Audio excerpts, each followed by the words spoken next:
Welcome to Detective Tales, where mysteries unfold and every detail matters. Inspired by the timeless works of Agatha Christie, this channel brings you classic-style detective stories filled with suspense, hidden motives, and unexpected revelations. Here, you'll walk alongside brilliant minds like Hercule Poirot and Miss Marple, unraveling puzzles where nothing is quite as it seems. Prepare yourself for intrigue, atmosphere, and a journey into the golden age of detective fiction. The case begins now. Chapter 1. The quiet tenant arrives. The morning sun filtered through the lace curtains of Gossington Hall's morning room, casting delicate patterns across the mahogany breakfast table, where Miss Jane Marple sat with her dear friend Mrs. Dolly Bantry. The two ladies had been enjoying their second cup of tea when Mrs. Bantry's attention was drawn to the window overlooking the lane that ran past the estate. "Well, I never," Mrs. Bantry exclaimed, setting down her cup with a definitive clink against the saucer. "It appears we finally have a tenant for Ivy Cottage." Miss Marple followed her friend's gaze across the narrow lane to the small stone cottage that had stood empty for the better part of 6 months. The property, with its ivy-covered walls and tiny front garden, had been a source of mild concern for Mrs. Bantry, who worried about empty houses attracting the wrong sort of attention. "Indeed," Miss Marple observed, her keen blue eyes taking in the scene with the practised attention of one who had spent many years watching the comings and goings of village life. "Though I must say our new neighbour appears to value her privacy quite considerably." The woman, they observed, was of middle years, perhaps 45 or 50, though it was difficult to determine her exact age given the heavy black veil that obscured her features. She moved with the careful deliberation of someone who wished to avoid drawing attention, yet paradoxically her very efforts at concealment made her all the more conspicuous. Her clothing was uniformly dark. A black coat despite the warmth of the late spring morning, black gloves and sturdy black shoes that suggested practicality over fashion. "How very curious," Mrs. Bantry murmured, watching as the woman fumbled with an unusually large ring of keys before finally gaining entry to the cottage. "One would think she was in mourning, but there's something about her manner that suggests otherwise." Miss Marple tilted her head slightly, a gesture that those who knew her well would recognise as indicating that her formidable mental faculties were already at work. "Tell me, Dolly, what do you know of this new tenant? I assume dear Mrs. Fletcher was quite relieved to finally let the property." "Oh, absolutely thrilled," Mrs. Bantry replied, settling back in her chair with the evident pleasure of someone about to share a particularly interesting piece of village gossip. "Though I must say, she did mention that the whole arrangement was rather peculiar. The woman, she calls herself Mrs. Gray, Helen Gray, appeared at Mrs. Fletcher's door 3 days ago with 6 months' rent in cash, if you can imagine such a thing." "Cash?" Miss Marple's eyebrows rose slightly. "How very unusual in this day and age. Most people prefer the convenience of a cheque or bank transfer." "Precisely what I thought," Mrs. Bantry agreed. "But that's not the strangest part. Mrs. Fletcher said the woman was most particular about the cottage's isolation. She specifically asked about the distance to the nearest neighbours, and seemed quite pleased to learn that the cottage stands somewhat apart from the village proper." Miss Marple considered this information while observing the cottage, where the new tenant had already begun the process of ensuring her privacy. Heavy curtains were being drawn across each window in turn, blocking any view of the interior. Even as they watched, the upstairs windows were systematically shrouded in darkness. "She's requested that no one disturb her under any circumstances," Mrs. Bantry continued.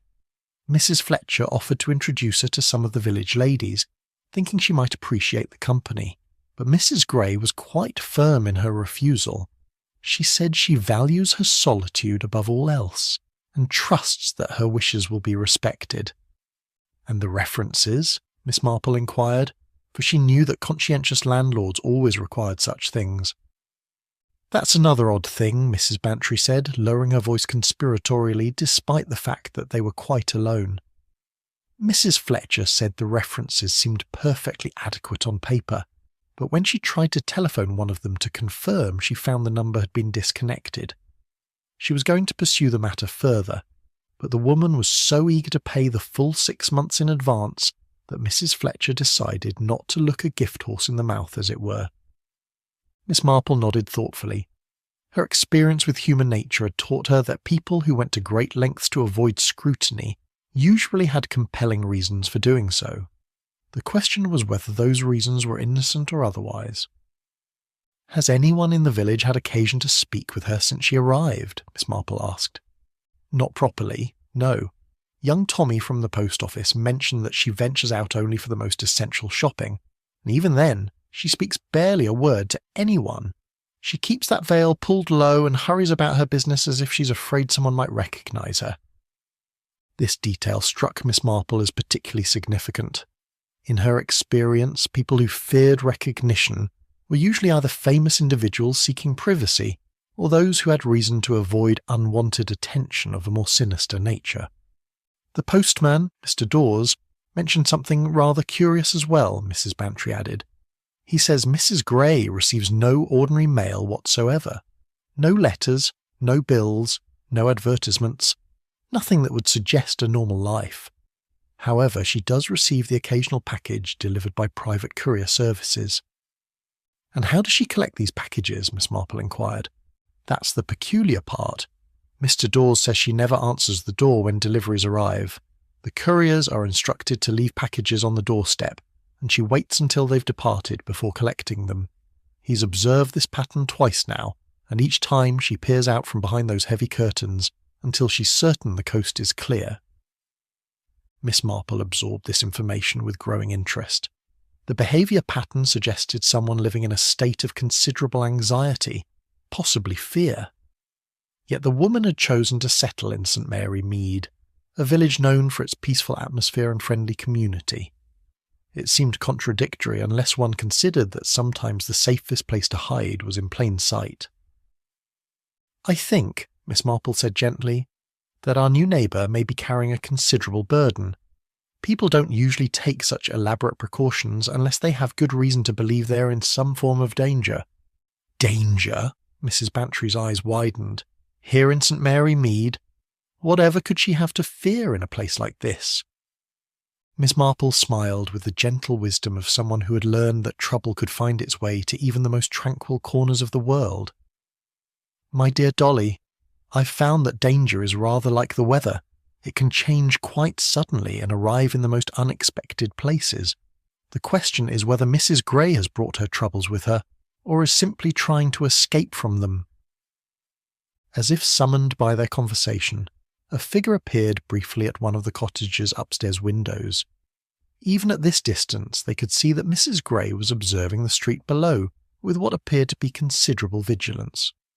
When she noticed the ladies at Gossington Hall's window, she immediately stepped back into the shadows. "She's watching," Mrs. Bantry observed with a slight shiver, "rather like someone expecting unwelcome visitors." Miss Marple nodded, her expression thoughtful. "Indeed. And I suspect we shall discover in due course that her vigilance is not entirely misplaced. There's something about the intensity of her precautions that suggests more than mere eccentricity or a simple desire for privacy." The two ladies continued their observation for several more minutes, but the cottage revealed no further secrets. The curtains remained firmly drawn, and no other signs of life were visible. It was as if the building had swallowed its new occupant entirely. "I do hope she'll be happy here," Mrs. Bantry said finally, though her tone suggested she harboured some doubts about the likelihood of such an outcome. Miss Marple gathered her knitting bag and prepared to take her leave. "Time will tell, my dear, but I have a feeling that Mrs. Helen Gray's story is far from over. In fact, I rather suspect it may be just beginning." As she walked home to her own cottage, Miss Marple found herself thinking about the woman who had chosen to make her home behind those heavy curtains. Experience had taught her that people who lived in such self-imposed isolation were usually either running from something or hiding from someone. Given the elaborate nature of Mrs. Gray's precautions, Miss Marple suspected it might well be both. Chapter 2. Curtains Drawn. Tight. 3 days had passed since Miss Marple's first glimpse of the mysterious Mrs. Gray, and the cottage across the lane from Gossington Hall had settled into a pattern of peculiar stillness. Yet for all its apparent emptiness, Miss Marple had begun to notice subtle signs that contradicted the building's tomb-like appearance. It was during her customary evening stroll through the village that she first observed the telltale flicker of candlelight behind the heavy curtains of Ivy Cottage. The warm glow appeared for only a moment before being quickly extinguished, but it was enough to confirm that despite the cottage's forbidding exterior, life continued within its walls. Most interesting, Miss Marple murmured to herself, pausing to adjust her shawl while keeping a discreet eye on the property. As she watched, a shadow moved across one of the upstairs windows, a brief silhouette that suggested someone was indeed in residence, though clearly taking great pains to avoid detection. The following morning brought an unexpected visitor to Miss Marple's own cottage. Mrs. Fletcher, the landlady of Ivy Cottage, appeared at the garden gate looking considerably more flustered than her usual composed self. "Miss Marple," she called out, her voice carrying a note of genuine concern. "I do hope you don't mind my calling so early, but I find myself in rather a difficult position regarding my new tenant." Miss Marple set aside her gardening gloves and invited Mrs. Fletcher into her sitting room, where she prepared a pot of tea with the practised efficiency of someone well versed in the art of extracting information from troubled visitors. "Now then," Miss Marple said gently, settling into her favourite chair, "what seems to be troubling you about Mrs. Gray?" Mrs. Fletcher accepted her cup gratefully before launching into her concerns. "It's been 6 weeks now since she took the cottage, Miss Marple, and in all that time she hasn't allowed a single soul inside, not even for necessary repairs." "Repairs?" Miss Marple inquired, her tone encouraging further elaboration. "Well, yes. You see, there's been a persistent leak in the kitchen ceiling ever since those heavy rains we had last month. Under normal circumstances, I would simply arrange for the handyman to make the necessary repairs, but Mrs. Gray absolutely refuses to permit anyone entry to the cottage." This information struck Miss Marple as particularly significant.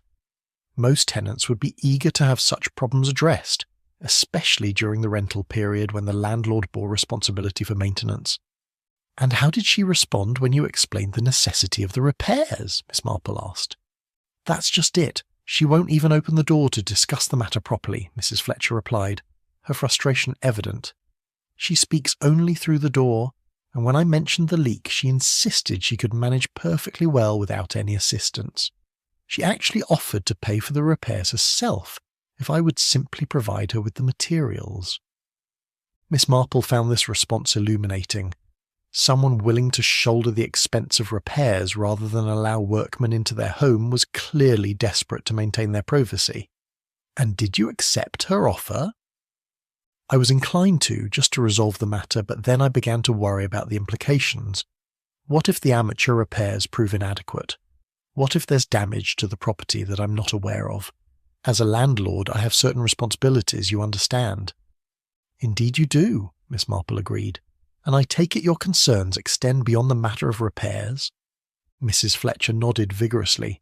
"There are other things as well. The cottage was originally let unfurnished, but when Mrs. Gray moved in, she brought remarkably few possessions. I happened to observe her arrival from my own cottage window, and she had only 2 small suitcases and a canvas bag. Yet she's been living there for 6 weeks now." "Perhaps she had other belongings delivered separately," Miss Marple suggested. "That's what I thought initially, but I've made discreet inquiries, and no furniture van or delivery lorry has been seen at the cottage. The only deliveries have been those mysterious packages that arrived by courier." Miss Marple considered this information carefully. A woman living in an unfurnished cottage with only the contents of 2 suitcases suggested either extreme poverty or a temporary arrangement. Given that Mrs. Gray had paid 6 months' rent in advance, poverty seemed unlikely. "Tell me," Miss Marple said, "have you had occasion to observe any other unusual activities at the cottage?" Mrs. Fletcher leaned forward conspiratorially. "Well, now that you mention it, there have been some rather odd occurrences. I've noticed cooking smells coming from the cottage, quite appetizing ones actually, which suggests she's managing to prepare proper meals despite the supposed lack of furnishings." "And the shopping arrangements?" Miss Marple inquired. That's another peculiar thing. She ventures out only rarely, always heavily veiled and moving with great haste. Yet somehow she must be obtaining sufficient provisions, because I have observed smoke from the chimney on several occasions, indicating regular use of the kitchen range." Miss Marple nodded thoughtfully. The pattern suggested someone who had established a routine of careful concealment, while maintaining the basic necessities of life. It was the behaviour of someone who intended to remain hidden for an extended period. "Mrs. Fletcher," Miss Marple began delicately, "when Mrs. Gray first approached you about renting the cottage, did she give any indication of why she required such isolation? Did she mention being recently widowed, perhaps, or suffering from some illness that necessitated peace and quiet?" "Nothing of the sort," Mrs. Fletcher replied. "In fact, she was remarkably close-lipped about her circumstances. When I asked about her reasons for choosing our village, she said only that she had heard it was a quiet place where one could live undisturbed." "And her accent? Was there anything distinctive about her speech?" Mrs. Fletcher paused to consider. "Well educated, certainly. Rather refined, though she seemed to choose her words very carefully, as if she was being cautious about revealing too much about herself." This detail added another layer to the mystery. People who were naturally reserved might be somewhat reticent about personal matters, but someone who was consciously guarding their speech was likely hiding something significant. "I must confess," Mrs. Fletcher continued, "that I'm beginning to feel rather uncomfortable about the entire arrangement. It's not that Mrs. Gray has done anything improper exactly, but there's something about the situation that doesn't feel quite right." Miss Marple understood perfectly. Her own extensive experience with human nature had taught her to trust such instinctive reactions. "Have you considered speaking with Inspector Slack about your concerns?" "Oh, I couldn't do that," Mrs. Fletcher replied quickly. "After all, Mrs. Gray hasn't actually broken any laws, has she? She pays her rent promptly, doesn't cause any disturbances, and keeps the property tidy from what I can observe of the exterior. It would seem rather presumptuous to involve the police simply because she prefers her privacy."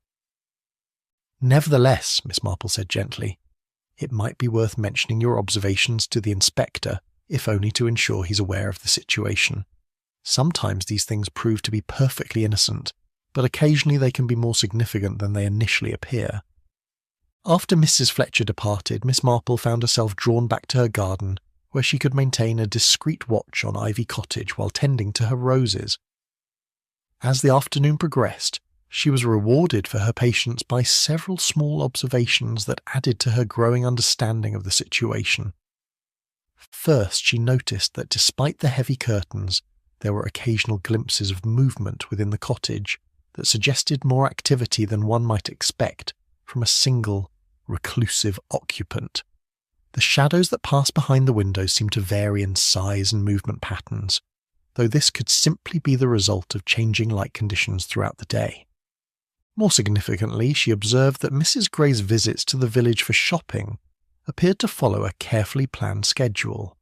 She emerged from the cottage at precisely the same time each week, always on Thursday mornings when the village was at its quietest, and always following the same route to avoid the more populated areas. As evening approached, Miss Marple noticed something that made her pause in her gardening. A faint but distinct aroma was drifting from the direction of Ivy Cottage, the smell of a substantial meal being prepared. Not the simple fare one might expect from someone living in austere circumstances, but something more elaborate, suggesting either that Mrs. Gray was a more accomplished cook than her circumstances might indicate, or that she was preparing food for more than one person. The implications of this observation were considerable. If Mrs. Gray was indeed feeding more than herself, it would explain the cottage's peculiar patterns of activity and the occupants' desperate desire for privacy.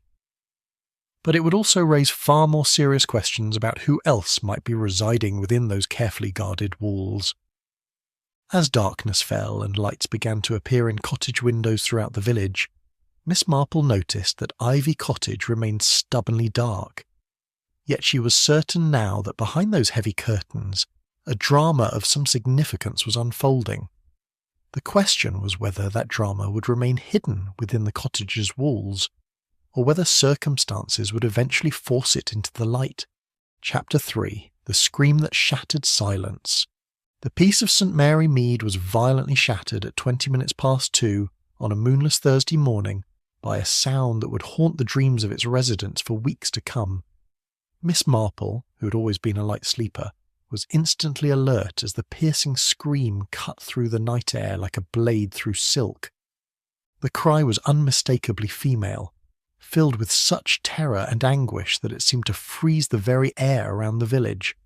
It lasted perhaps 3 seconds before being abruptly cut short, followed by the unmistakable sound of breaking glass and then a silence so profound it seemed almost supernatural in its completeness. Miss Marple rose immediately from her bed and moved to her bedroom window, her heart racing with concern and anticipation. Even in the darkness, she could make out the silhouette of Ivy Cottage across the lane, and her practised eye immediately detected that something was terribly wrong. One of the upstairs windows, which had been intact when she retired for the evening, now gaped open like a wounded mouth. Within minutes, lights began appearing in windows throughout the village, as other residents were roused by the disturbance. Miss Marple, dressed with remarkable speed for a woman of her years, and made her way downstairs, her mind already working to process the implications of what she'd witnessed. The first to arrive at Ivy Cottage was Mrs. Fletcher, who had thrown a coat over her nightgown and run the considerable distance from her own home. She was followed closely by the vicar, Mr. Clement, and several other concerned neighbours, all carrying torches and lanterns that cast dancing shadows across the cottage's ivy-covered walls.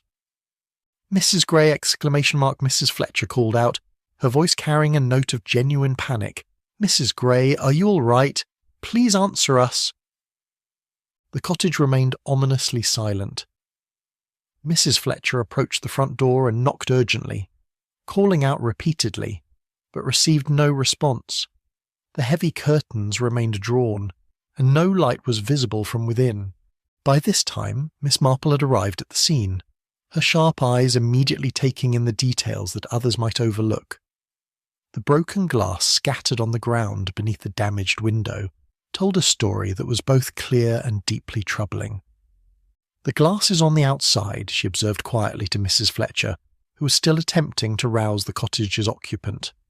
"The window was broken from within." Mrs. Fletcher turned to face Miss Marple, her face pale in the lamplight. "What does that mean?" "It suggests that either someone fell through the window or was pushed through it," Miss Marple replied gravely. "Either possibility is cause for considerable concern." The vicar approached the window and peered upward, his torch illuminating the jagged edges of broken glass that remained in the frame. "There appears to be something dark on the window-sill," he announced. "It looks rather like—" "Blood," Miss Marple finished quietly, having reached the same conclusion through her own observation. The words sent a ripple of alarm through the assembled villagers. Mrs. Fletcher renewed her efforts to gain entry to the cottage, pounding on the door with increasing desperation. "Mrs. Gray, if you're injured, please let us help you," she called out. "We must know that you're safe." Finally, after what seemed an eternity, a weak voice responded from within the cottage. "Please go away. I'm perfectly fine. There's been a small accident, nothing more." The voice was recognisably that of Mrs. Gray, but it carried a tremor that suggested anything but perfect health. Moreover, the delay in responding and the obvious reluctance to open the door only heightened the villagers' concerns. "Madam," the vicar called out in his most authoritative tone, "we can see that there has been considerable damage to your window, and there appears to be blood on the sill. We have a duty to ensure your welfare." "I fell and cut myself," came the reply through the door. "The window broke when I stumbled against it. I'm quite all right, I assure you." Miss Marple studied the pattern of broken glass more carefully, using her torch to illuminate the scene. The distribution of the fragments was not consistent with someone simply falling against the window. The glass had been broken with considerable force, suggesting either a violent impact or a deliberate act. "Mrs. Fletcher," she said quietly, drawing the landlady aside, "I believe we should summon both Dr. Haydock and Inspector Slack. Whatever has occurred here tonight It's clear that Mrs. Gray requires medical attention whether she admits it or not. Mrs. Fletcher nodded grimly and dispatched young Tom Bradley, the baker's son, to fetch both the doctor and the police inspector. While they waited, the group maintained their vigil outside the cottage, though Mrs. Gray refused all further attempts at communication. Dr. Haydock arrived first, his medical bag in hand and his manner brisk with professional concern. He examined the scene quickly and came to the same conclusions that Miss Marple had reached.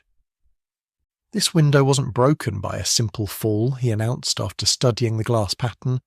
"Someone went through this window with considerable force. If the occupant claims to have merely stumbled, she's either in shock or she's not telling the truth." Inspector Slack arrived shortly thereafter, his uniform hastily donned and his expression grim. He surveyed the scene with the methodical attention of a man accustomed to investigating unusual incidents. "Right then," he said in his authoritative voice, approaching the cottage door. "Mrs. Gray, this is Inspector Slack of the local constabulary. I need to speak with you immediately regarding the disturbance that has alarmed your neighbours." "I've told everyone there's been a small accident," came the reply, though the voice seemed even weaker than before. "I require no assistance." "I'm afraid that's not acceptable, madam," Inspector Slack replied firmly. "There's evidence of a violent incident and I have a duty to investigate. If you don't open this door voluntarily, I'll be forced to break it down." A long silence followed this ultimatum. Finally, the sound of multiple locks being disengaged could be heard from within the cottage. The door opened just wide enough to reveal Mrs. Gray's heavily veiled figure, though even in the dim light, it was apparent that she was in considerable distress. "As you can see, I'm perfectly fine," she said, though her voice betrayed her words. "Now please all of you, leave me in peace." Dr. Haydock stepped forward with professional authority. "Madam, there's blood on that window-sill and your manner suggests you may be in shock.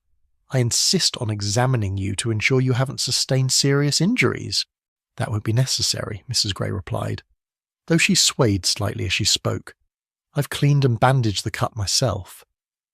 Miss Marple observed the woman carefully, noting details that others might miss. Despite Mrs. Gray's claims of having tended to her own injuries, there was no evidence of medical supplies or bandages visible. Moreover, the woman's posture and the way she held herself suggested fear rather than pain from physical injury. Most significantly, Mrs. Gray's eyes kept darting toward the shadows beyond the assembled villagers, as if she expected someone or something to emerge from the darkness. It was the behaviour of someone who believed themselves to be in imminent danger, not someone who had simply suffered an unfortunate accident. Inspector Slack was clearly not satisfied with Mrs. Gray's explanation, but without clear evidence of a crime or immediate danger, his options were limited. However, as he prepared to conclude his preliminary investigation, Miss Marple approached him with a quiet observation. "Inspector," she said in a low voice, "you might want to examine that blood on the window-sill more carefully. I believe you'll find it rather illuminating." The inspector followed her suggestion, directing his torch beam toward the stained glass. What he saw there caused his expression to become considerably more serious. The blood pattern was not consistent with a single injury from broken glass. There were multiple stains, suggesting that more than one person had been bleeding at that window. Chapter 4. Blood on the Windowsill. Dawn was breaking over St. Mary Mead as Dr. Haydock completed his preliminary examination of the evidence at Ivy Cottage. The good doctor's face wore an expression of professional concern that had deepened considerably since his arrival at the scene. "Inspector," he said quietly, drawing Slack aside while the other villagers maintained their respectful distance, "I've examined the blood samples as thoroughly as possible under these circumstances, and I can state with reasonable certainty that we're dealing with two distinct types." Inspector Slack's eyebrows rose sharply. "Two types? You mean two different people were bleeding at that window?" "Precisely, Doctor," Haydock confirmed, his voice low but firm. "The stains show clear differences in colour and consistency that indicate they came from separate individuals. Furthermore, the pattern suggests that at least one of the injuries was quite serious." Miss Marple, who had positioned herself close enough to overhear this conversation, felt a familiar tingle of concern. Her years of experience with village mysteries had taught her that, when evidence contradicted a witness's story so clearly, The truth was usually far more complex and dangerous than initial appearances suggested. "Has Mrs. Gray agreed to a medical examination?" she inquired discreetly. "She continues to refuse, Doctor," Haydock replied with obvious frustration.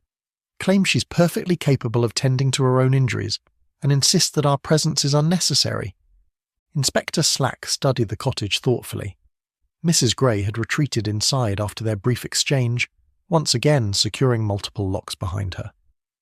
The building had returned to its previous state of fortress-like silence, but the night's events had fundamentally altered the situation. "I'll need to conduct a proper search of the grounds," the inspector announced. "If someone was injured seriously enough to leave that much blood, there may be additional evidence." Miss Marple nodded approvingly. "A wise precaution, Inspector. I took the liberty of making some preliminary observations myself."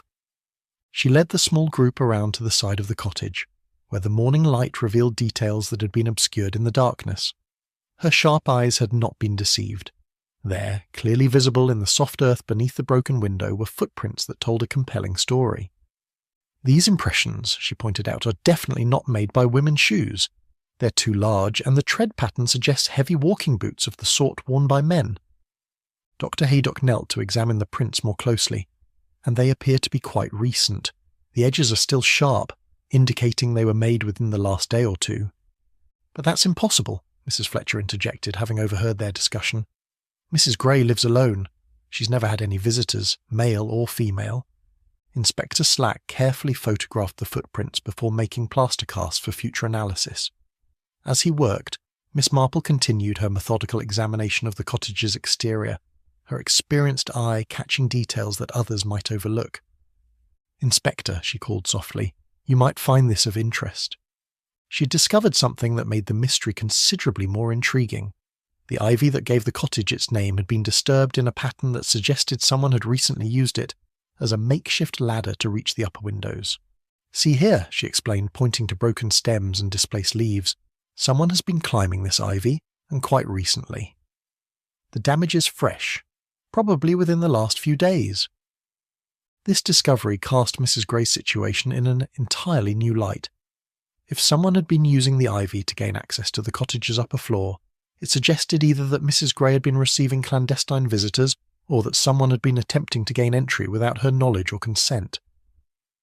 "The question," Miss Marple mused aloud, "is whether this climbing was done with Mrs. Gray's cooperation or against her wishes." Inspector Slack completed his evidence collection and turned his attention back to the cottage itself. Despite Mrs. Gray's continued refusal to grant access, he felt justified in conducting a more thorough external investigation given the accumulating evidence of unusual activity. His search of the small garden revealed additional clues that painted an increasingly complex picture. Behind the cottage, partially concealed by overgrown bushes, he discovered clear evidence that someone had been maintaining a hidden observation post. "Look at this," he announced, calling the others to examine his find. "Someone's been watching the cottage from back here. There's a clear sight line to the rear windows, and the ground shows signs of prolonged occupation." The hiding place contained cigarette ends, food wrappers, and most significantly, a small notebook with pages of observations written in a careful hand. The entries were brief but revealing, noting Mrs. Gray's movements, her shopping patterns, and the times when lights appeared in various windows. "This suggests surveillance," Dr. Haydock observed grimly. "Someone has been watching Mrs. Gray's activities with considerable attention to detail." Miss Marple examined the notebook entries with growing concern. The handwriting was that of an educated person, and the observations showed a level of patience and methodology that suggested professional rather than casual interest. The most recent entry, she noted, was made yesterday evening. It reads, "Target maintains routine. Opportunity approaching." That doesn't sound like the observations of a casual admirer. Inspector Slack's expression had become increasingly serious as the evidence accumulated. "Mrs. Fletcher," he said, "I need you to think very carefully. Has Mrs. Gray ever mentioned feeling threatened or concerned about her safety?" "Not in so many words," Mrs. Fletcher replied thoughtfully, "but now that you mention it, there have been signs.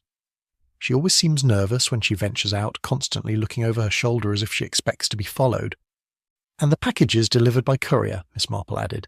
"She waits until the deliverers have departed before collecting them. That's the behaviour of someone who doesn't want to be seen or identified." The accumulating evidence painted a picture of a woman living in fear, possibly justifiably so given the signs of surveillance and the previous night's violent incident. Yet Mrs. Gray continued to refuse assistance, suggesting either that she didn't trust the authorities or that she believed her situation was too dangerous to involve others. Inspector Slack made the decision that would prove crucial to the case's development. "I'm going to station a constable to watch the cottage," he announced. "Whatever's going on here, Mrs. Gray is clearly in some form of danger, whether she admits it or not." As the group prepared to disperse, Miss Marple made one final observation that would later prove significant. While examining the cottage's front garden, she had noticed something unusual about the soil near the doorstep. "Inspector," she said quietly, "you might want to examine the earth by the front door more carefully. Unless I'm very much mistaken, someone has been digging there quite recently." Her suspicion proved correct. Beneath a thin layer of hastily replaced soil, they discovered a small cache of personal items, documents, jewellery, and a substantial amount of cash, all carefully wrapped in waterproof material. "Emergency supplies," Dr. Haydock observed, "the sort of thing someone might bury if they expected to have to flee quickly." The discovery of the buried cash confirmed what Miss Marple had begun to suspect from the moment she first observed Mrs. Gray's elaborate precautions. This was not simply a woman seeking privacy or solitude.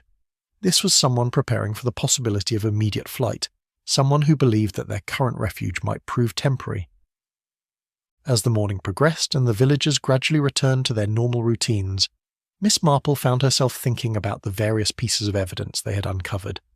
The blood from 2 different people, the signs of surveillance, the climbing marks on the ivy, and now the emergency cache all pointed to a situation far more complex and dangerous than a simple domestic accident.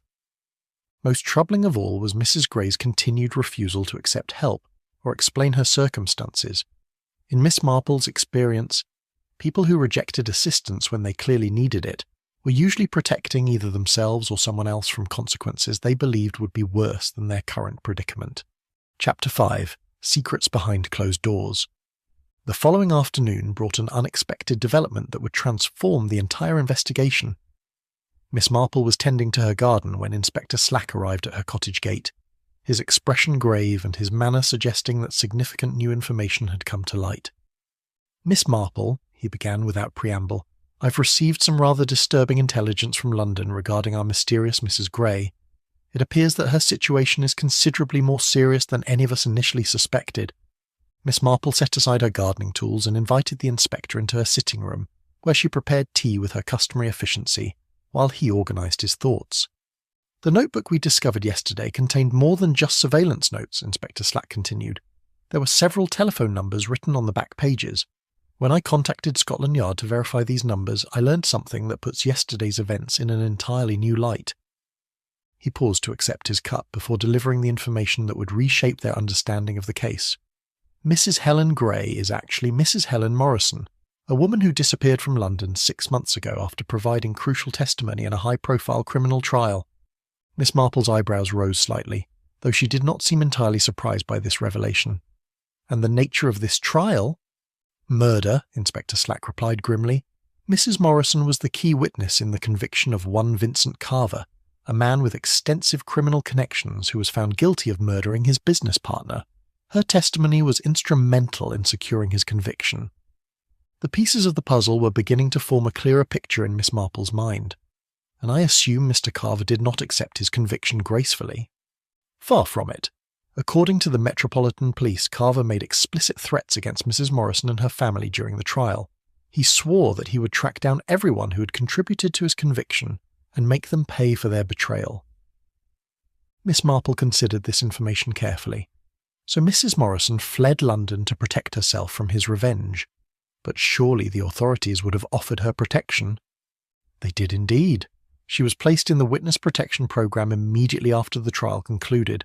However, she disappeared from the safe house approximately 6 months ago, leaving behind only a note saying she believed she could protect herself more effectively on her own. This explained many of the puzzling aspects of Mrs. Gray's behaviour. Her elaborate precautions, her refusal to accept help, and her obvious fear all made perfect sense in the context of someone fleeing from a determined and dangerous enemy. "Inspector," Miss Marple said thoughtfully, "you mentioned that Mrs. Morrison has family. Was her son also placed in protection? Inspector Slack's expression became even more serious. That's perhaps the most troubling aspect of this entire situation. Mrs. Morrison's teenage son, David, disappeared at the same time she did. The authorities assumed they had fled together, but there's been no trace of either of them until now. The implications of this information were staggering. If Mrs. Morrison had indeed been hiding her son in Ivy Cottage, it would explain the cottage's peculiar patterns of activity, the large quantities of food, and the desperate lengths to which she had gone to maintain their concealment. The blood evidence from last night, Miss Marple observed, suggests that both Mrs. Morrison and someone else were injured. If her son has been hiding in the cottage— Precisely my concern, Inspector Slack agreed. The surveillance notebook indicates that someone had been watching the cottage for several days. If Carver or his associates discovered Mrs. Morrison's location, they may have attempted to harm both her and her son. Miss Marple rose and moved to her window, from which she could observe Ivy Cottage across the lane. The building remained as silent and forbidding as ever, its heavy curtains drawn tight against the afternoon sun. "Inspector," she said quietly, "I believe we need to consider the possibility that Mrs. Morrison's refusal to accept help last night was not due to stubbornness or pride, but to genuine terror. If she believes that Carver has found her, she may feel that involving the local authorities would only put more people in danger." "The Metropolitan Police have confirmed that Carver escaped from prison 3 weeks ago," Inspector Slack revealed, delivering the news that made their worst fears seem entirely plausible. "He's been systematically tracking down the witnesses from his trial. 2 others have already been found dead in what appeared to be accidents, but which are now being investigated as murders." This information cast the previous night's events in an entirely new and sinister light. The violent struggle suggested by the broken window and blood evidence was not the result of a domestic accident, but likely the consequence of a deadly confrontation between Mrs. Morrison and her pursuers. "If Carver has indeed found Mrs. Morrison," Miss Marple said, "then the question becomes whether he succeeded in his mission last night, or whether she and her son managed to escape or drive him off." Inspector Slack stood and moved toward the door. "I'm going to request immediate backup from London. If Carver is in the area, we need additional resources to handle the situation properly." "A wise precaution," Miss Marple agreed. "However, I would suggest that time may be of critical importance. If Mrs. Morrison and her son are still alive in that cottage, they may be in desperate need of assistance." As Inspector Slack departed to make his urgent communications with London, Miss Marple found herself contemplating the terrible situation that had developed in their peaceful village. A woman who had shown tremendous courage in testifying against a dangerous criminal was now paying the price for her civic duty, forced to live in fear and isolation to protect herself and her child. The afternoon passed slowly, with Miss Marple maintaining her vigil at the window while Inspector Slack coordinated with various authorities. As evening approached, she noticed something that made her heart race with concern. A thin wisp of smoke was rising from the cottage's chimney, but unlike the previous occasions when this had indicated normal domestic activity, this smoke carried a different quality. It was darker, more acrid, suggesting that something other than ordinary fuel was being burned. Miss Marple's extensive experience with village life had taught her to recognise the smell of burning documents and personal papers. Someone inside Ivy Cottage was systematically destroying evidence, preparing either for flight or for a final confrontation. The realisation that Mrs. Morrison might be preparing to flee again, or worse, that she might be eliminating traces of her presence before some terrible conclusion to her ordeal, filled Miss Marple with a sense of urgent concern. As darkness began to fall over St. Mary Mead, she made a decision that would prove crucial to the case's resolution.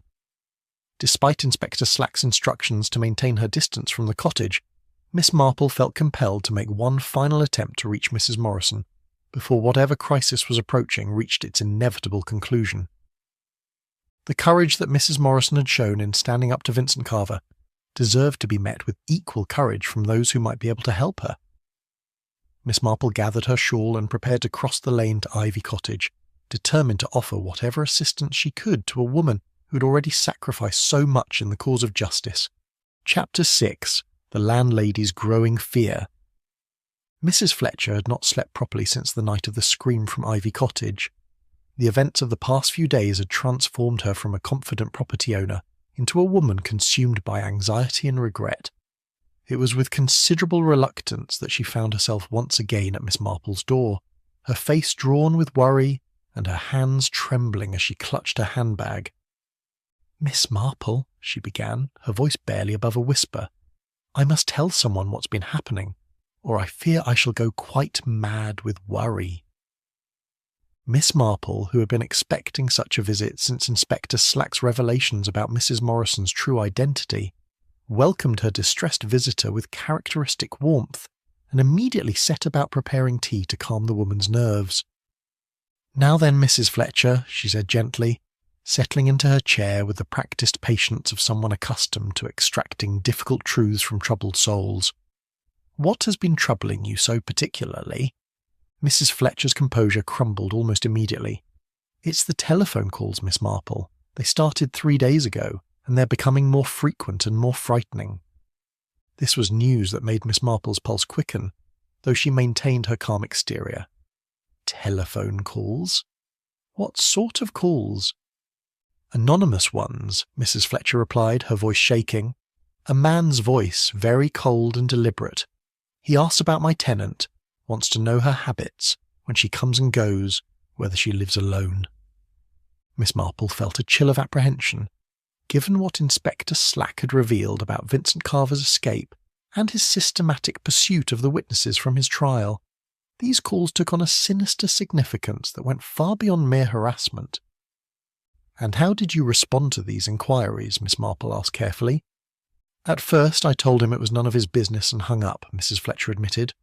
"But then he called back and said things that made me realise he already knew a great deal about Mrs. Gray. Mrs. Morrison, I should say, now that we know her real name." Mrs. Fletcher paused to accept her tea with grateful hands before continuing her disturbing account.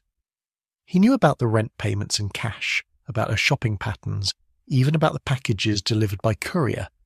It was as if he'd been watching the cottage for some time. This information aligned perfectly with the surveillance evidence they had discovered in the cottage's garden. Someone had indeed been conducting a systematic observation of Mrs. Morrison's activities, gathering intelligence that was now being used to pressure her landlady. "Did this caller make any specific threats?" Miss Marple inquired. Mrs. Fletcher's face grew even paler. "He said that if I didn't cooperate, I might find myself in the same situation as my tenant. He said some people had already learned the consequences of interfering with his business."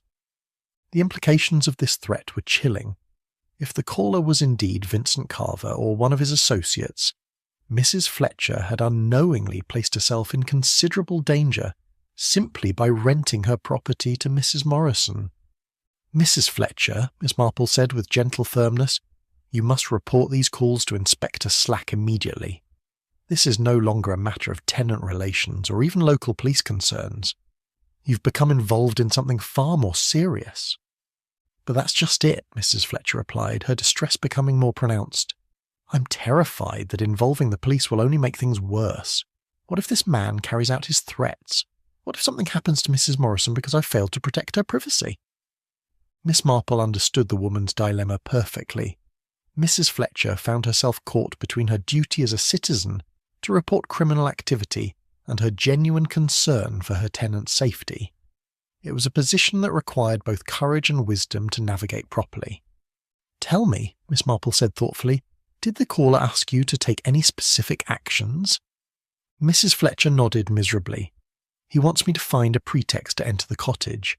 He suggested that I could claim there was an urgent repair needed, or that there had been complaints from neighbours about noise or odours." This request revealed the caller's true purpose with frightening clarity. He was seeking to confirm Mrs. Morrison's exact location within the cottage and to determine whether she was indeed hiding her son there as well. "And have you complied with any of these requests?" Miss Marple asked, though she suspected she already knew the answer from Mrs. Fletcher's obvious distress. "I've tried to resist, but the pressure is becoming unbearable," Mrs. Fletcher admitted. "Yesterday he called twice, and each time his tone became more threatening. He said he knew where I lived, knew my daily routines, and could arrange for accidents to happen to people who didn't cooperate." Miss Marple felt a surge of anger at the way this criminal was terrorising innocent people to achieve his revenge. Mrs. Fletcher was clearly a decent woman, who had unwittingly become entangled in a deadly game through no fault of her own. "Mrs. Fletcher," she said firmly, "you must understand that this man's threats are not idle. The police have informed me that he has already killed other witnesses from his trial. Your safety, as well as Mrs. Morrison's, depends on seeking proper protection." The landlady's eyes widened with horror. "He's killed people? But I thought this was just about intimidation and harassment." "I'm afraid it's far more serious than that," Miss Marple replied gravely. "Vincent Carver escaped from prison with the specific intention of eliminating everyone who contributed to his conviction. Mrs. Morrison testified against him, and now both she and anyone associated with her are in mortal danger." Mrs. Fletcher sat in stunned silence, absorbing the full implications of her situation. When she finally spoke, her voice was barely audible. "I had no idea what I was getting involved in when I agreed to rent the cottage to her. She seemed like such a quiet, respectable woman." "And she is," Miss Marple assured her. "Mrs. Morrison showed tremendous courage in testifying against Carver. She's trying to protect both herself and her son from a man who has sworn to kill them. Your cottage became her refuge, and now unfortunately you've been drawn into the web of danger that surrounds her." The two women sat in contemplative silence for several minutes, each processing the gravity of the situation. Finally, Mrs. Fletcher spoke with a determination that hadn't been present in her voice since her arrival. "What should I do, Miss Marple? I want to help Mrs. Morrison, but I'm frightened for my own safety as well." Miss Marple considered the options carefully. The situation required delicate handling to avoid escalating the danger for everyone involved. "First, you must report these calls to Inspector Slack immediately.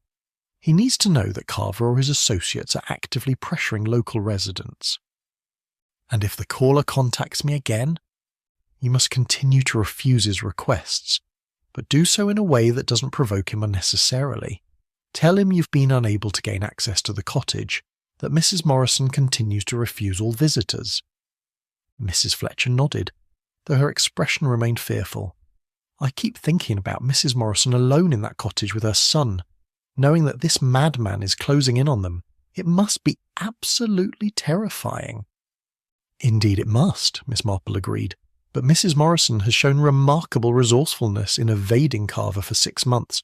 We must trust that she has plans in place for this eventuality."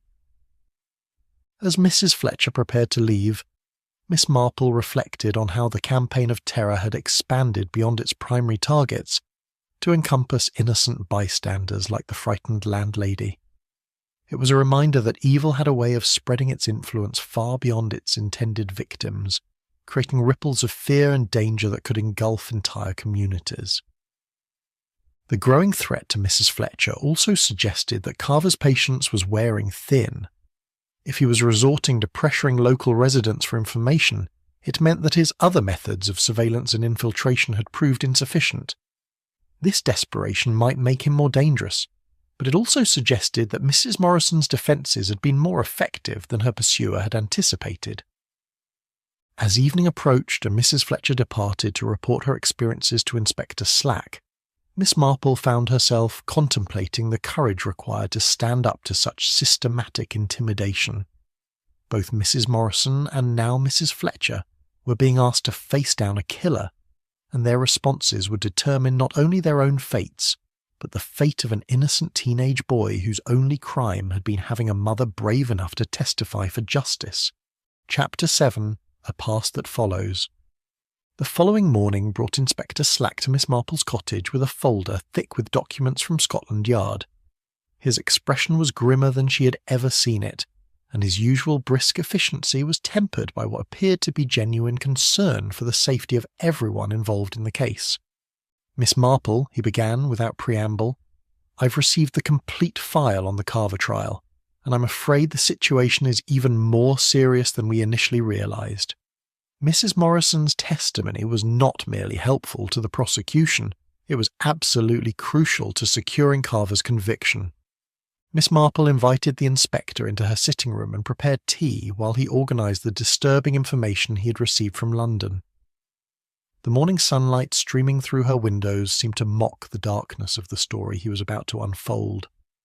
According to the trial records, Inspector Slack continued, Mrs. Morrison witnessed Carver murdering his business partner, a man named Robert Henley, in what appeared to be a dispute over money from their various criminal enterprises. He opened the folder and extracted several photographs and documents, handling them with the careful attention of someone dealing with particularly distressing evidence. The murder took place in Henley's office after hours. Mrs. Morrison was working late as a cleaning lady in the building and happened to be in the corridor when she heard raised voices. She looked through the office window and saw Carver strangling Henley with a lamp cord. Miss Marple absorbed this information with the calm attention she brought to all revelations of human wickedness, and she came forward voluntarily to report what she had witnessed. Not immediately, Inspector Slack replied. Initially, she was too frightened to report what she had seen. Henley's death was staged to look like a heart attack, and it might have been accepted as such if Mrs. Morrison hadn't eventually found the courage to contact the police. The inspector's respect for Mrs. Morrison's courage was evident in his tone.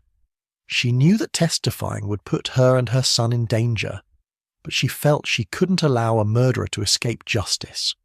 Her testimony provided the only direct evidence of Carver's guilt. Miss Marple considered the implications of this information. Mrs. Morrison had not merely been a witness to a crime, she had been the key to ensuring that a dangerous criminal faced the consequences of his actions. No wonder Carver had made her his primary target for revenge. "What do we know about Carver's character and capabilities?" she inquired. Inspector Slack's expression darkened further. "He's a professional criminal with connections throughout London's underworld. Before the Henley murder, he had been suspected of numerous crimes, but had always managed to avoid conviction through intimidation of witnesses and corruption of officials." He extracted another document from the file. The prosecution described him as a man who never forgives and never forgets. During the trial, he made explicit threats against Mrs. Morrison, promising that he would track her down no matter how far she ran or how well she hid. And these threats were taken seriously by the authorities. Absolutely. Mrs. Morrison and her son were placed in witness protection immediately after the trial concluded. They were given new identities and relocated to a safe house in Scotland, with round-the-clock protection. Miss Marple frowned thoughtfully. Yet she chose to abandon this protection in favour of hiding on her own. That suggests either that she felt the official protection was inadequate, or that something specific caused her to lose faith in the programme. Inspector Slack nodded grimly.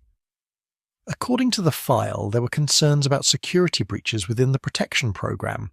2 other witnesses from unrelated cases had been discovered and killed despite being under official protection. Mrs. Morrison apparently decided that she could better protect herself and her son by disappearing entirely. This revelation cast Mrs. Morrison's desperate flight in a new light. Rather than being an act of panic or poor judgment, her decision to flee the protection programme appeared to have been a calculated assessment that official channels could not guarantee her safety. The tragic irony, Inspector Slack continued, is that her assessment appears to have been correct. Scotland Yard has now confirmed that 2 other witnesses from the Carver trial have been found dead in apparent accidents that are now being investigated as murders. Miss Marple felt a chill of apprehension. How recent are these deaths? Both occurred within the past month, after Carver's escape from prison. The first was a dock worker named Jenkins, who was killed in what appeared to be an industrial accident. The second was a clerk named Patterson, who supposedly fell down a flight of stairs in his apartment building. The systematic nature of Carver's revenge was becoming horrifyingly clear. He had not simply escaped from prison on impulse. He had planned and executed a carefully orchestrated campaign to eliminate everyone who had contributed to his conviction. "This means," Miss Marple observed, "that Mrs. Morrison's fears are entirely justified. Carver has indeed been systematically tracking down and killing the witnesses from his trial." "Precisely, and according to the trial records, Mrs. Morrison was by far the most important witness. Her elimination would represent the culmination of his revenge scheme." Inspector Slack closed the file with obvious reluctance. There's one more thing, Miss Marple. The intelligence suggests that Carver has not been working alone. He appears to have assistance from former associates who have helped him locate his targets and plan their murders. This information explained the professional quality of the surveillance they had discovered at Ivy Cottage. Carver was not simply a vengeful criminal acting on impulse. He was the leader of an organised effort to eliminate specific individuals. The question now, Miss Marple said thoughtfully, is whether Mrs. Morrison's preparations and precautions have been sufficient to protect herself and her son from such a determined and well-organised threat. Inspector Slack stood and moved toward the window, from which he could observe Ivy Cottage across the lane. The building remained as silent and forbidding as ever, its heavy curtains revealing nothing of the drama unfolding within its walls.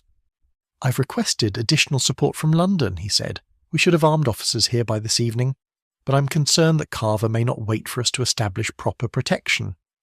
Miss Marple joined him at the window, her sharp eyes studying the cottage for any signs of activity. "Inspector, I believe we must consider the possibility that the events of 2 nights ago, the scream, the broken window, the blood evidence, may have represented Carver's first direct attempt to reach Mrs. Morrison." "You think he was actually in the cottage?" "I think it's entirely possible. The blood evidence from 2 different people, the signs of a violent struggle, Mrs. Morrison's obvious terror when we spoke with her, all of this suggests a confrontation that went beyond mere surveillance." The implication was deeply troubling. If Carver had already made physical contact with Mrs. Morrison and her son, their situation was even more desperate than anyone had realised. "The question," Miss Marple continued, "is whether they managed to drive him off that night, or whether he succeeded in accomplishing part of his mission." Inspector Slack's jaw tightened with determination. "Then we need to act quickly. I'm going to attempt another approach to the cottage, and this time I won't accept refusal." As he prepared to leave, Miss Marple reflected on the terrible burden that Mrs. Morrison had carried for the past 6 months. A woman who had shown the courage to testify for justice was now paying an enormous price for her civic duty. Forced to live in constant fear and to raise her son in hiding from a determined killer. The past that followed Mrs. Morrison was not merely her own. It was the consequence of standing up for what was right in a world where such courage often came at a devastating personal cost. Chapter 8. The Night Visitor's Identity.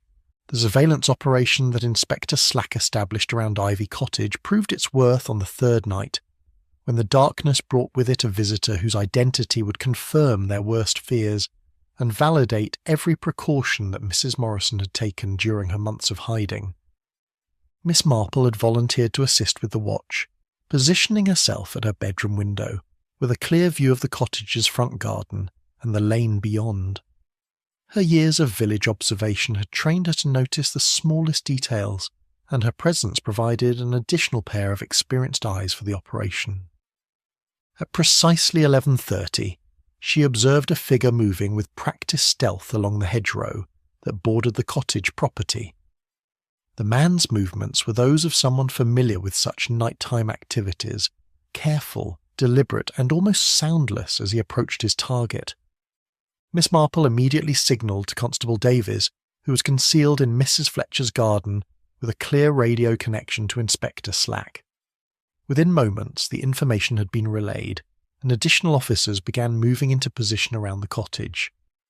The intruder appeared to be conducting a final reconnaissance of the property, studying the windows and doors with the methodical attention of someone preparing for a decisive action. He paid particular attention to the ivy-covered wall where they had previously discovered climbing marks, suggesting that this was indeed his preferred method of gaining access to the upper floor. Through her binoculars, Miss Marple could see that the man was well dressed and appeared to be in his 40s, matching the description of Vincent Carver that Inspector Slack had received from Scotland Yard. His movements revealed a confidence that suggested he felt entirely in control of the situation. What happened next confirmed beyond any doubt that this was no ordinary prowler. The man produced a set of lockpicks and began working on the cottage's front door with the practised efficiency of a professional criminal. His skill was evident in the speed with which he gained entry, suggesting extensive experience with such activities. Inspector Slack, who had been monitoring the situation from a concealed position near the village green, gave the signal for his officers to close in. However, before they could reach the cottage, a commotion erupted from within the building that transformed the careful surveillance operation into an urgent rescue mission. The sound of breaking furniture, muffled shouts, and what appeared to be a violent struggle filled the night air. Mrs. Morrison's voice could be heard crying out, though her words were indistinct through the cottage's thick walls. Inspector Slack abandoned stealth in favour of immediate action, leading his officers in a direct assault on the cottage's front door. What they discovered inside would remain etched in their memories for years to come. Vincent Carver stood in the cottage's small sitting room, holding Mrs. Morrison with one arm while pressing a knife to her throat with his free hand. His face bore the cold expression of a man accustomed to violence, and his eyes held the dangerous light of someone who had nothing left to lose. "Stay back," he commanded as the officers entered the room. "Anyone who comes closer will watch this woman die." Mrs. Morrison's face was pale with terror, but her eyes showed a fierce determination that suggested she had not given up hope of survival. More importantly, Miss Marple noticed that despite Carver's threatening position, there was no sign of the teenage son who was supposed to be hiding in the cottage. "Mr. Carver," Inspector Slack said in his most authoritative voice, "you're surrounded and have no possibility of escape. Release Mrs. Morrison and surrender peacefully." Carver's laugh was entirely without humour. "Peacefully? After what this woman cost me? 6 months in that prison hellhole, and all because she couldn't mind her own business." "She witnessed you committing murder," Inspector Slack replied firmly. "She did her civic duty by testifying to what she saw." "Her civic duty?" Carver sneered, his grip tightening on Mrs. Morrison. "Do you know what her civic duty cost me? Not just the prison sentence, but my entire organisation, my reputation, my livelihood. Everything I built over 20 years, destroyed by one cleaning lady who happened to be in the wrong place at the wrong time." The bitterness in his voice was palpable, but it was the coldness of his resolve that made the situation truly dangerous. This was not a man who could be reasoned with or appealed to. He was driven by a desire for revenge that had consumed him entirely. Miss Marple, who had followed the officers into the cottage despite Inspector Slack's instructions to remain at a safe distance, noticed something that the others had missed. The cottage's interior showed signs of a prolonged struggle, but there were also indications that Mrs. Morrison had been prepared for this confrontation. Furniture had been strategically positioned to create obstacles and hiding places. Emergency supplies were visible near the back door, suggesting a planned escape route. Most significantly, there were signs that someone else had been living in the cottage's cellar. Blankets, personal items, and makeshift sleeping arrangements that confirmed the presence of her son. "Where is the boy?" Carver demanded, his attention shifting between the officers and his hostage. "I know you've been hiding him here. Don't think you can protect him by pretending he doesn't exist." Mrs. Morrison's silence in response to this question was telling. Despite the knife at her throat and the obvious danger to her own life, she was refusing to reveal her son's location or even acknowledge his existence. "The boy is not here," Inspector Slack replied, though his tone suggested he was not entirely certain of this fact. "Your quarrel is with Mrs. Morrison alone." "My quarrel is with everyone who contributed to my conviction," Carver corrected. "The woman, her son, and anyone else who gets in my way." It was at this moment that the situation took an unexpected turn. A young voice called out from somewhere within the cottage, though the exact location was impossible to determine. "Let my mother go," the voice demanded. "If you want revenge, take it on me. I'm the one who convinced her to testify." Carver's eyes lit up with savage satisfaction. "There he is. I knew you couldn't hide him forever." But Mrs. Morrison's response revealed the depth of her maternal courage. "David, no! Stay hidden. Don't let him see you." The confrontation had reached its critical moment. Carver now knew that both of his primary targets were within reach, while Mrs. Morrison was desperately trying to protect her son, even at the cost of her own life. Inspector Slack realised that the situation required immediate and decisive action. With a coordinated signal to his officers, he launched the operation that would determine whether Vincent Carver's campaign of revenge would claim its final victims, or whether justice would finally catch up with the escaped killer. The struggle that followed was brief but violent, ending only when Carver was successfully disarmed and restrained. His capture marked the end of a reign of terror that had claimed multiple lives and terrorized innocent witnesses for their courage in standing up for justice. As Mrs. Morrison was finally freed from her captor's grip, her first action was to call out for her son, confirming that he had indeed been hiding in the cottage throughout their ordeal, and that her desperate efforts to protect him had ultimately succeeded. Chapter 9: Truth Behind the Silence. In the aftermath of Vincent Carver's capture, as the cottage was secured and statements were being taken, Miss Marple found herself reflecting on the remarkable courage that had been displayed by both Mrs. Morrison and her teenage son throughout their months of terrifying ordeal. The truth behind Mrs. Morrison's apparent antisocial behaviour was now abundantly clear. Every precaution she had taken, every refusal to accept help, every elaborate measure to maintain her privacy had been a carefully calculated survival strategy, designed to protect both herself and her son from a determined killer. Inspector Slack, having concluded the immediate procedural requirements of Carver's arrest, joined Miss Marple in the cottage's small sitting room, where Mrs. Morrison was finally able to speak freely about her experiences for the first time in 6 months. "I knew he would find us eventually," Mrs. Morrison said, her voice still trembling from the night's events, but carrying a note of profound relief. "From the moment he made those threats in the courtroom, I knew that testifying against him had marked us for death." Her son David, a quiet boy of 16 who bore a striking resemblance to his mother, had emerged from his hiding place in the cottage's cellar. His pale complexion and the thinness that comes from prolonged stress revealed the toll that their months of concealment had taken on him. "The witness protection program seemed secure at first," Mrs. Morrison continued, "but when we learned that other witnesses from unrelated cases had been found and killed despite official protection, I realized that we could only rely on ourselves." Miss Marple nodded with understanding. "So you made the decision to disappear entirely, believing that you could hide more effectively than the authorities could protect you?" "It seemed like our only chance," Mrs. Morrison replied. "David and I had always been close, and I knew that if we were careful, and if we trusted no one, we might be able to stay ahead of Carver long enough for him to lose interest or be recaptured." Inspector Slack looked up from his notes. "But surely you realize that living in such isolation would be difficult for your son, particularly given his age and need for education and social contact." David spoke for the first time since emerging from hiding, his voice quiet but determined. "It was my idea as much as my mother's. I knew what she had risked by testifying, and I wasn't going to let her face the consequences alone." The mature response from someone so young impressed everyone present. It was clear that the months of danger had forged an extraordinary bond between mother and son, based on shared courage and mutual protection.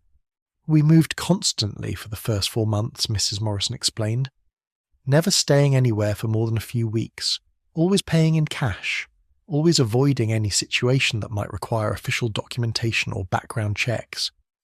Miss Marple was struck by the intelligence and resourcefulness that such an existence would have required. "What made you decide to settle here in St. Mary Mead?" "David was becoming ill from the constant stress and uncertainty," Mrs. Morrison replied, glancing at her son with obvious concern. "He needed stability, proper meals, and a place where he could rest without constantly looking over his shoulder. When I learned about Ivy Cottage with its isolation and privacy, it seemed like it might provide the refuge we desperately needed." The cottage had indeed proven to be an ideal hiding place. Its position away from the main village, the ivy that concealed the upper windows, and the thick walls that muffled sound had all contributed to their ability to remain hidden for weeks. "The packages delivered by courier?" Inspector Slack inquired. "What did they contain?" "Educational materials for David," Mrs. Morrison replied. "Books, correspondence courses, everything he needed to continue his studies while we remained in hiding. I was determined that his education wouldn't suffer because of the danger we faced." This revelation cast Mrs. Morrison's precautions in an even more admirable light. Despite living in constant fear for their lives, she had maintained her commitment to her son's future and development. Miss Marple turned her attention to the evidence they had discovered over the past week. The emergency supplies buried in your garden, the escape routes you had planned. You were preparing for the possibility that Carver might eventually find you. Mrs. Morrison nodded gravely. I knew our hiding couldn't last forever. Carver was too determined and too well connected to give up easily. I tried to prepare for every possibility, including the need to flee immediately if he discovered our location. The night of the scream, Inspector Slack said. When we found blood from 2 different people on the windowsill, what exactly happened? For the first time since beginning her account, Mrs. Morrison's composure faltered slightly. Carver had been watching the cottage for several days. We knew someone was out there, but we hoped it was just our imagination or perhaps a curious neighbour. David took up the story. That night he tried to climb the ivy to reach the upstairs window. I was keeping watch while my mother slept, and I saw him coming up the wall. I tried to push him back through the window, Mrs. Morrison continued. We struggled, and both of us were cut by the broken glass, but he lost his grip and fell back into the garden. The blood evidence that had so puzzled the investigators was thus explained. Both Mrs. Morrison and Carver had been injured during their violent confrontation, but Carver had been forced to retreat before completing his mission. Why didn't you call for help then? Miss Marple asked gently. You must have realised that the authorities could provide better protection than you could manage alone. Mrs. Morrison's expression grew sad. I was terrified that involving local police would only put more innocent people in danger. I'd seen what Carver was capable of, and I couldn't bear the thought that others might be hurt because of me. Inspector Slack closed his notebook with a sense of completion. Mrs. Morrison, I want you to know that your decision to testify against Carver was not only courageous, but ultimately successful. His conviction has now led to his capture, and his network of associates is being systematically dismantled by Scotland Yard. The weight of relief that crossed Mrs. Morrison's face was visible to everyone present. For the first time in months, she could contemplate a future free from the constant threat of violence. The witness protection program has been reformed since the security breaches that concerned you, Inspector Slack continued. However, given what you've endured, the authorities are prepared to offer you and David new identities and relocation if you desire it. Mrs. Morrison looked around the cottage that had been both their prison and their sanctuary. I think, she said slowly, that we've had enough of hiding and running. If it's truly safe now, I'd like David to have a normal life, with school and friends and all the things he's missed during these terrible months. Miss Marple smiled with genuine warmth. I believe St. Mary Mead could provide exactly that sort of normalcy if you chose to remain here. The villagers have shown remarkable support during this ordeal, and I suspect you would find them very welcoming neighbours. The truth behind the silence that had surrounded Ivy Cottage was thus revealed to be not antisocial behaviour or eccentricity, but the desperate measures of a brave woman protecting her child from a killer's revenge. Her apparent unfriendliness had masked not weakness but extraordinary courage, and her withdrawal from society had been not selfishness, but wisdom born of terrible necessity. Chapter 10. Light Through the Windows. 3 weeks had passed since Vincent Carver's arrest, and the transformation of Ivy Cottage was nothing short of remarkable. Miss Marple, taking her customary morning stroll through the village, paused to observe the scene that had replaced the fortress-like silence that had previously characterized the small stone building. For the first time since Mrs. Morrison's arrival, the heavy curtains that had shrouded every window were drawn back, allowing the spring sunlight to stream into rooms that had been kept in perpetual darkness. The cottage seemed to breathe with new life, its ivy-covered walls no longer a means of concealment, but simply the charming decoration that gave the building its name. In the front garden, Mrs. Morrison knelt among the flower beds, her face free of the heavy veil that had hidden her features for so many weeks. Beside her, David worked with the enthusiasm of a young man finally able to enjoy the simple pleasure of being outdoors without fear. Both mother and son moved with the relaxed confidence of people who no longer expected danger to emerge from every shadow. Miss Marple was pleased to see that the cottage's windows stood wide open, with cheerful curtains tied back to welcome both light and air. The building that had once seemed so forbidding now appeared as inviting as any other village home, its transformation reflecting the journey of its occupants from victims in hiding to survivors ready to embrace life once again. The news from London had been entirely satisfactory. Inspector Slack had received confirmation that Carver's entire network of associates had been identified and arrested, ensuring that the threat to Mrs. Morrison and her son had been permanently eliminated. The systematic investigation that followed Carver's capture had revealed the full extent of his criminal organisation and led to convictions that would keep his accomplices imprisoned for many years to come.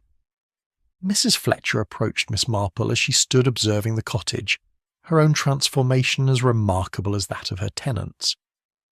The fear and anxiety that had plagued the landlady during the crisis had been replaced by genuine pride in having provided refuge for a family in desperate need.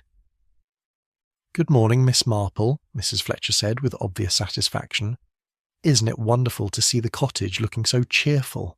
Mrs. Morrison has accepted my offer to reduce her rent permanently, and I've told her she's welcome to stay as long as she likes." Miss Marple smiled warmly. "A generous gesture and richly deserved. Has David settled well into village life?" "Oh, remarkably well," Mrs. Fletcher replied. "The vicar has arranged for him to attend the grammar school in the nearby town, and several of the village boys have already made overtures of friendship. It's as if the entire community has embraced them both." This community response had been one of the most heartening aspects of the entire affair. Once the villagers learned the true story of Mrs. Morrison's courage and the ordeal she had endured, their initial suspicion and curiosity had transformed into admiration and support. The woman who had once been viewed as an antisocial recluse was now recognised as a hero who had risked everything to ensure that justice prevailed.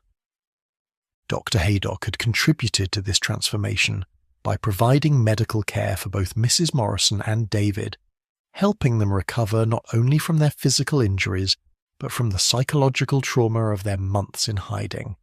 His professional assessment was that both were resilient individuals who would adapt well to their newfound security. The Witness Protection Program had made several attempts to convince Mrs. Morrison to accept relocation and new identities, but she had firmly declined these offers.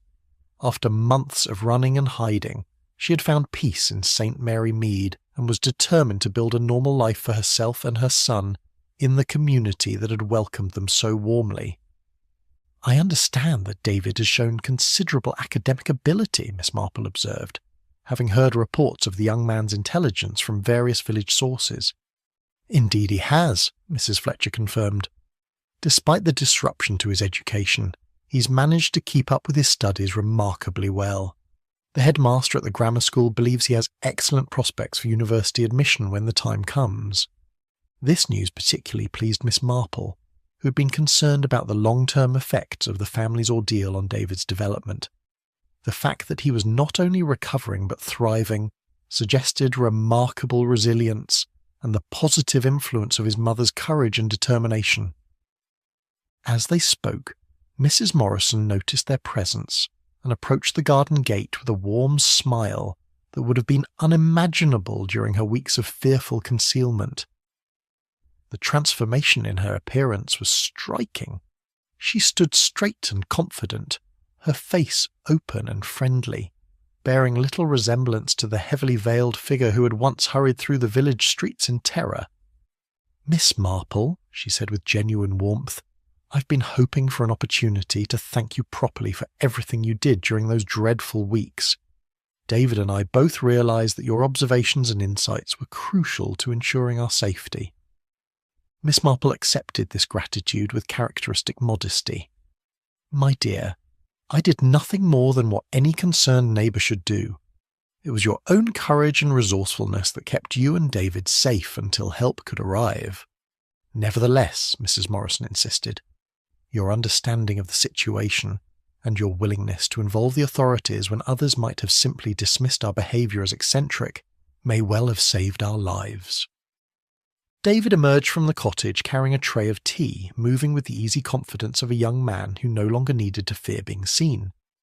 His resemblance to his mother was even more pronounced now that both were free to show their faces openly, and his manner suggested intelligence and maturity beyond his years. "Miss Marple," he said, offering her a cup, "my mother has told me how you pieced together the clues that led to understanding our situation. I hope some day to develop such powers of observation and deduction myself." "The most important skill," Miss Marple replied gently, "is learning to see beyond surface appearances to understand the truth that lies beneath. People are not always what they seem, and behaviour that appears antisocial or suspicious often has perfectly reasonable explanations."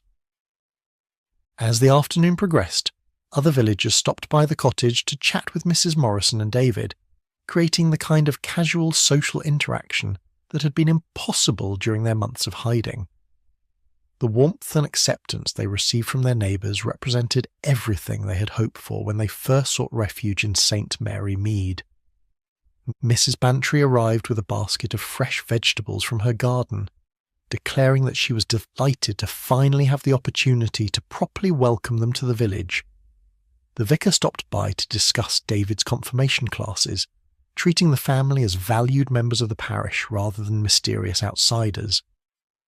As evening approached and Miss Marple prepared to return to her own cottage, she reflected on the remarkable transformation she'd witnessed.